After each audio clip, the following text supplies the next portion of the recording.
എപ്പോൾ നോക്കിയാലും കിരീടം ഇല്ലെങ്കിലും കിരീടം വെച്ച് നടക്കുന്ന ഒരാൾ ഇവിടെ ഉണ്ട്. അധികാരത്തിൻ്റെ ചെങ്കോലും കിരീടം ഒക്കെ ഉണ്ട്. അപ്പം അവനെ ഏൽപ്പിച്ചാലൊക്കെ അപകടമാവും. അവനല്ലാണ്ട് ഉണ്ണികളെ ആരെങ്കിലും ഏൽപ്പിക്കണമെന്നാണ് മോഹം. ഇവനാണ് ആകെ ഒരു ഉത്സാഹിയുള്ളത്. അവന് സിംഹാസനം കിട്ടി അത് പൊക്കി നോക്കുക, അത് കുലുക്കുക, അതിന് ഭാരം ഉണ്ടോ നോക്കുക, അത് തുടച്ച് വൃത്തിയാക്കുക ഒക്കെ ഉണ്ടാവില്ല. അതിൻ്റെ സമ്പ്രദായമാണ് അവന്.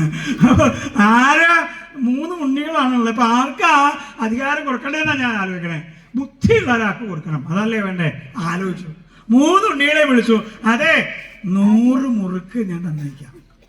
100 മുറുക്കും മുത്തശ്ശന് കൊണ്ടുപോയി കൊടുത്ത് ആരാണോ വരണേ അയാൾക്ക് രാജാവാം. 3 പേര് പുറപ്പെട്ടു കൊട്ടയിൽ മുറുക്കൊക്കെ ഇട്ട്. ഒരുത്തൻ കുറേ ചുവന്ന് ഒയ്യാണ്ടായപ്പോൾ കൊട്ട ഇറക്കി വെച്ച് കുറച്ച് മുറുക്ക് തിന്നു. നല്ല ക്ഷീണമേ. നിങ്ങൾക്കൊക്കെ നല്ല രസമാണ്, പണിയെടുക്കണമൊക്കെയായിരുന്നു എൻ്റെ വിഷമം. നിങ്ങൾക്ക് കക്കാഞ്ഞിരിച്ചാൽ മതി. 2ാമത്തോൻ ഈ കൊട്ടയും ചുമന്ന് ബോധം ചെയ്ത് വീണു. 3ാമത്താള് 100 മുറുക്ക് അവിടെ കൊടുത്ത് തിരിച്ചു. 3 ആളും വന്നൂലോ. 3ാമത്തെ ആൾ എവിടെയാ? 3ാമത്തെ ആളാണ് ആ പോണത്. കണ്ടോ? വരൂ 100 മുറുക്ക് കൊടുത്തു. ക്ഷീണായില്ലേ? ക്ഷീണായി. അപ്പൊ ഞാൻ കുറച്ച് മുറുക്ക്. അപ്പൊ മുറുക്ക് 100 കൊടുത്തില്ല. കൊടുത്തു. എന്നാ നീ തിന്നണ്ടാവില്ല? തിന്നു. എന്നാ പോയപ്പോ വേറെ മുറുക്കെടുത്തുണ്ടാവും? ഇല്ല. പിന്നെ എങ്ങനെയാ? ഞാൻ എല്ലാ മുറുക്കിന്റെയും അവസാനത്തെ 2 വട്ടം പൊട്ടിച്ച് തിന്നു.